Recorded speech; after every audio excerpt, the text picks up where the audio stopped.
Pag-usapan naman po natin itong best drama ng mga Duterte. David sabi kanina, ito ay diversion tactics lamang. Mga kababayan na dahil nahalungkat na ngayon, nakita na ng AMLA na trace na nila na ang pera ng mga Duterte nung panahon po nila ay napupunta sa bank account ng mga diskaya. Kaya nagulat tayo, biglang-biglang mayroong balita ng unconscious itong si Duterte. Kaya lang mga kababayan, itong kanilang balita na to ay binuking po ng dating asawa ni Digong at ng kanyang apo na si Isabel. Kaya itong si Roque, kung makatingin mga kababayan, nabigla. Bakit mo naman binuking? Bakit kanyo mga ka-GPnatics? Ito, merong balita rito na kung saan itong si Roque ay nagsalita po sa media. Sa Billionaire News pa rin ang pag-uusapan natin. Alis muna natin si Attorney Rockstar.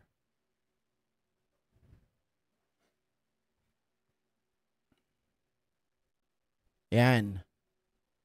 Makakausap natin ngayon si former presidential spokesperson Harry Roque, kaugnay ng issue sa kalagayan ni dating President Rodrigo Duterte na nakapiit sa dahig. Magandang gabi, Attorney Harry. Yes, magandang gabi po, Pilipinas. Well, Attorney, sinabi ni Attorney Cristina Conti na hindi basta-basta ang pagbibigay ng medical records dahil kailangan nilang sumunod sa batas ng the Netherlands. Exempted din ba dito sa pag-obtain ng records ng pamilya?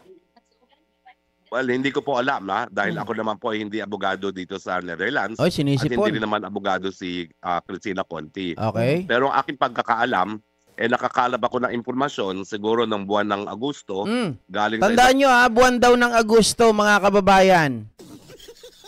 Empleyado ng detention facility na nahulog daw si Tatay Digong at tumama ang ulo sa sahig at dahil dyan ay ilinabas at dinala sa ospital, no? Okay, imposible naman na di ba? Mga kababayan, Agosto daw sabi ni Harry Roque na ito daw po ay nadulas at dinala sa ospital. Napaka-imposible na makakaligtas ito sa mata ng bayan. Sa mata ng mga DDS na nakabantay dyan sa detention facility. Diba? All over the place sila dyan Mga kababayan, napaka-imposible. At nagtataka ako na yung sinasabi ni Roque, Agosto pa raw. Samantalang Agosto, nandyan po sila Sara Duterte. Mga kababayan, ano yun, hindi nila nalaman? Diba? At kung hindi ako nagkakamali, ito yung pagkakataon na nagkaroon nga ng ulat na linabas sa ICC si Tatay Digong at ang sabi ay for routine check. Okay. So, yung empleyado naman, nagmamabuti lang kasi hindi niya alam kung pinagbigay alam sa pamilya. So, ang request niya sa akin, ipagbigay alam kay VP Sara, na ginawa ko naman. Okay. Pero lilinawin ko rin na hindi ko alam kung itong impormasyon nito na binigay ko kay VP Sara ang basihan nung kailan lang binanggit ni VP Sara na nawalan nga ng consciousness si Tatay Digong dahil sa inadulas. Pero pakiclarify lang, Attorney Harry, ito pong source po ninyo na nagkwento sa inyo na nawalan ng malay si former President Duterte ay first hand na may information, nakita niya mismo na nangyari ito. First hand po, no? Ang information po sa akin na hindi naman nawalan ng malay. Ang sabi niya, ayun naman pala, hindi nawalan ng malay.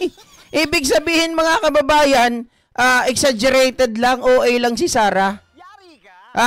Nung nagsumbong pala itong si Harry dahil may nagsumbong daw doon galing sa detention facility na ito nga ay nadulas mga kababayan at may routine check. Pero kay Sara, yun ay nawalan ng malay. Wow! Kasi wala namang balita sabi ko nga sa inyo, unang-una, kung ito ay totoo, makakaligtas ba to sa mata ng mga DDS? Konting kibot dyan sa ICC detention facility ay gagawa nila ng kwento. Paano pa kaya mga kababayan ko? Imposibleng hindi nila malaman kung may naglabas-pasok dyan sa ICC detention facility. Ay tumumba habang naglalakad at tumama ang ulo. Okay, so hindi unconscious si well, yun po ang report sa akin ng tao, no? Opo. At kakilala rin naman ni VP Sara kung sino yung source Hindi ko lang alam kung sila yung nagkontakan, no? Opo. Kaya hindi ko alam kung parehong impormasyon ang binasihan ni VP Sara. As an accredited counsel po ng ICC, paano po ba yung proseso? Just in case, halimbawa po, may nangyaring insidente sa isang detainee. Ano po ba dapat ang gawin ng ICC? Well, meron naman po talagang nakalista dyan ang next of kin at hindi po nawawalan ng next of kin ang mga Duterte rito, no? Napapansin nyo naman na meron silang schedule para palaging merong next of kin, para nga kung merong aberya kay Tatay Digong. At kung wala namang next of kin sa dahig, dapat ipagbigay alam sa mga abogado, no? Pero ang sabi naman ng abogado, wala ring kahit anong abiso na ibinigay sa kanila na nagkaroon ng ganyang insidente kay Tatay Digong. Ang Mga kababayan, baka naman yung sabi ko nga sa inyo sino ba bakit di nyo pangalanan yung nag-ulat sa iyo kung totoo na siya ay natumba, nadulas, 'di ba? At nawala ng malay. Wala naman pala mga kababayan, August pa 'yun 'Di ba? Gawa-gawa. Ano 'yun, tanim ano? Sabi dito ano daw, tanim report? Mga ka-GPnatics, kung August na nangyari yon, sa malamang, ibabalita yon kaagad-agad nung empleyado dyan sa detention facility sa inyo. Kasi nandyan lang naman kayo all over the place. Nandyan si Sara nung August. Imposible naman mga kababayan, mga ka-GPnatics, August nangyari, ngayon lang ire-report sa inyo nung tao sa detention facility. At malamang si Roque nagsumbong dahil sinabi sa kanya ng tao sa detention facility na gano'n na nangyari. Ito namang si Sara, OA, nawalan daw ng malay. At dinudugtong pa nga ngayon, kaya daw nawalan ng malay, mga kababayan, ay itong si Trillanes ay dumalaw doon dahil sa welfare check.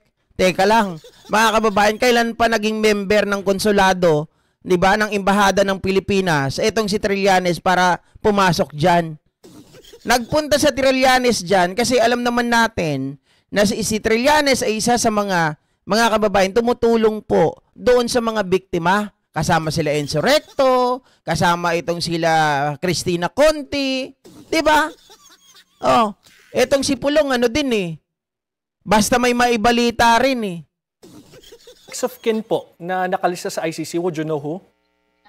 Well, papalit-palit po sila kung sino po ang dumadalaw. Okay. So lahat po sila ay listed as next of kin. Si VP, yung tatlo niyang kapatid, si Ma'am Elizabeth, yung kapatid ni Tatay Digong, si Sir Bong, at saka ngayon yung mga apo, no? Sila Isabel, sila kong Omar, si Vice Mayor Rigo, at saka syempre si Ma'am Hanilet. Okay. Kung ang claim po ni VP Sara ay hindi sila nasabihan tungkol sa accident na nangyari involving the former president, ano po ang ibig sabihin nito? Well, una-una, malaki pong kababayaan yan, no? Sa parte ng ICC Detention Facility dahil kahit saan ka naman pumunta, kahit anong batas ang pag-usapan natin, kapag merong aberya sa isang detainee, kailangan ipagbigay alam sa next of kin o di naman kaya sa kanilang mga abogado. Ibig sabihin lang nun, mga kababayan, walang pinaalam dahil walang nangyari. 'Di ba? Walang pinaalam dahil walang nangyari. Dahil alam nila, mga kababayan, magiging ano sila doon magiging liable sila kapag hindi ipinaalam 'yon sa next doon sa mga kamag-anak. 'Di ba? Imposible naman, Roque. So ibig lang sabihin noon, wala pong pinaalam kasi walang nangyari. Bakit kanyo natin nasabi na walang pinaalam, walang nangyari, mga kababayan? Halina po siguro tayo at panoorin po natin mismo at pakinggan yung sinasabi ng dating asawa ni Digong at ng kanyang apo na anak po ni Pulong. Ma'am Beth, how are you host the visit? It was great. It went well. It's a bit sad for me and Lola especially kasi it's our last visit. Hopefully the next time we see each other is better circumstances na. Okay. The question, attorney? Does he look well? Yes. Does he look well? Yes. Sabi pa nung asawa, mga kababayan. Very well and very alive. Okay. Very alive, aba? Nakilala pa kayo? Nakilala kayo? Kala ko ba hindi na nakakakilala? Eh bakit ano daw? Okay na okay daw. He look well. Nako naman, Roque. Sa pool ka rito, oh. That's all we need. Thank you. Ma'am Elizabeth, Ma'am Isabel, is there something na perhaps allowed for you to share to us? Maybe a message from him, if it's possible. I think from my family. For your family, okay. From my family and course, I. Yeah. We are very grateful for your support, sacrifices, and love, especially to be here with us. And to every Filipino around the world. We wanted to say that, of course, we appreciate everything, but we also don't want you to feel the need to give more than what you already have. This is more than enough, like really more than enough, and I think we just ask for more prayers. For you, Isabel, being the first time niyo nag-visit kay lolo mo, di ba? What's your overall experience? No, it was really heartwarming. Oy, guys, ito ha, 4 days ago pa lang po ito. 4 days ago pa lang po ito. At remember kung kailan po nagsasabi si Sarah na unconscious ang kanyang tatay. Ha? Bakit itong mga ito, mga ka-GPnatics, ay wala silang binabanggit? Hinggil po doon sa pagkakaroon ng unconscious na natagpuan daw sa sahig. Yung itong si Digong Duterte na unconscious. Like, I got to spend time with my lolo because I don't get that opportunity as much, especially in the Philippines kasi it's really busy. And even with this circumstance na, I think I'm really grateful to be able to just chat with him and spend time. And I think he loves it as well. Yes. Yeah. And sometimes he mistook her to be Sarah. Yeah. Minsan, parang, oo nga naman, kamukha naman kasi ni Sarah.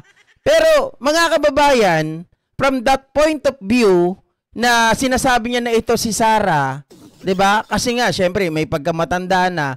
Pero, nalalaman pa rin ito, na didetermine pa rin nito kung sino yung tao. Para ang si Sarah. 'Di ba? Kamukha mo. Kaya nababanggit niya, Inday, ano na, 'di ba? Mga kababayan, ibig sabihin, hindi po talaga totoong itong si Digong ay talagang lantang gulay na at hindi po masasabi na ito ay nabagok at wala nang maalala. Okay naman pala siya eh. Perhaps she's the next vice president. Any questions from the crowd? Kanina, someone asked if this effort ba daw is nakakarating ba daw? Yes. Of course. That's why he said that if possible, stop it daw. It's enough. Even before. Like he's been saying from before, pa. Statements of like VP Sara, Pongpulong, and even Kitty na he wants everyone to rest now. Mga kababayan, maliwanag yung sinasabi dito. Oy, enough daw. Tama na yung pagbibigay ng doubt. Gusto na daw ni Digong ay mag-rest na. Manahimik na. Ibig sabihin, mga kababayan, tanggap niya na. Tanggap niya na dyan na po siya abutan talaga. 'Di ba? Tama na yan. Oy, ginagamit nyo lang pala eh. Biruin mo, yung anak pa nagsabi, Ulitin ko lang yung part na yun, ha? Saying from before pa. Statements enough. Even before. like he's been saying from before pa. Statements of like VP Sara, Pongpulong, and even Kitty na he wants everyone to rest now. Because he's okay. He's said this before. Mga kababayan, he wants everybody to rest na. Tama na. 'Di ba? Mga kababayan, ibig sabihin, okay talaga si Diggs dyan. Tanggap niya na eh. Yeah. Ma'am, if it's possible, kung makabalik man or the other family members visiting him, sabihin niyo sa kanya na hindi kami mag-rest hanggat hindi siya mapalabas. And I believe they also say that before na, you know, pinapaabot din nila yung message na yan. And he always says they need to stop. They need to rest. It's more than enough. I'm okay. Mga kababayan, kahit daw anong sabihin ng ibang mga tawag dito, member ng pamilya, sinasabi daw lagi ni Digong, enough na. We need to rest na. Oh, di ba? Mga ka-GP Natics, sino ang paniniwalaan nyo? Eto, napaka-inosente ng kanilang, alam nyo yun, parang walang sakit-sakit ng damdamin sa kanila na hindi sila nagtatanim ng sama ng loob. Because they know, mga kababayan, na mismong yung tatay nila itanggap na, o yung lolo, rather, at yung dating asawa, na, di ba? Oh, maliwanag na maliwanag to eh. Yung rest day We've nila. said that before and they've said that before. Yeah. Any more question from the crowd, guys? No, that's it. Yeah, we are not allowed. Wala na. Ayaw na nila magtanong. Kasi mga kababayan, nagulantang na sila eh. Nagsalita na itong si Isabel. Alam nyo, itong si Isabel, kaaway ito ng anak ni Bongo. Okay? Sabi nitong si Isabel ay, naku po, ilalabas ko lahat ng baho mo pag hindi mo ako tinigilan. Yan yon. Thank you so much for your time and Thank you. attention. Thank you. I also want you to know we appreciate that you talked to us here. Yeah. Ayaw na magtanong ni Trixie. Pero si Rocky tumabi dyan, mga kababayan, habang tinatanong yan si Elizabeth. Nakagano, no? Galit na galit. Ba't naman ganyan? Ba't naman hinuhuli mo kami? Ba't naman binubuking mo kami? Tita Josephine Sam, shout out. There's a third Trixie. And I did not recognize you because of your hat. I'm sorry. Ayan mga kababayan ha. Hindi po tayo nagsisinungaling dito. Wala pong katotohanan na sinasabi nila na itong si Digong ay gusto nang umuwi, na itong si Digong ay pinapalala, gustong magkagulo pa ang Pilipinas, ang bawat Pilipino. Yung mga anak lang siguro, mga kababayan, na hindi tanggap ang nangyayari. Okay? Yung mga anak na gustong-gusto na makuha yung pwesto sa gobyerno ang nagkakalat po ng fake news. Sila na nagsasabi. Walang problema, nasa maayos na kalagayan, at gusto na po na manahimik na ang lahat, sabi ni Digong Duterte. Sabi ni Hilta Rook, paano po ba na maging update sa live nyo? Pasensya na po sa abala, thanks. Hilta Rook, kung ikaw po ay nakasubscribe sa akin, ay pindutin mo po yung bell button, tapos select all. Tapos yun po, manonotify ka po every time na meron po tayong uploads, na meron po tayong live. Yun po. Sa lahat po ng mga nandito ngayon, mga kababayan, kasi marami nagtatanong dyan, hindi raw sila nanonotify. Kasi minsan talaga, kapag kami po ay na-copyright, kaya nga nanghihingi kami ng like sa inyo, kasi kahit papano yan ay pangharang sa copyright takedown. Etong mga nakaraang araw, lalo nung nasa probinsya ako, alam ko naman, ako may pagkakamali din ako at pagkukulang dahil sa internet.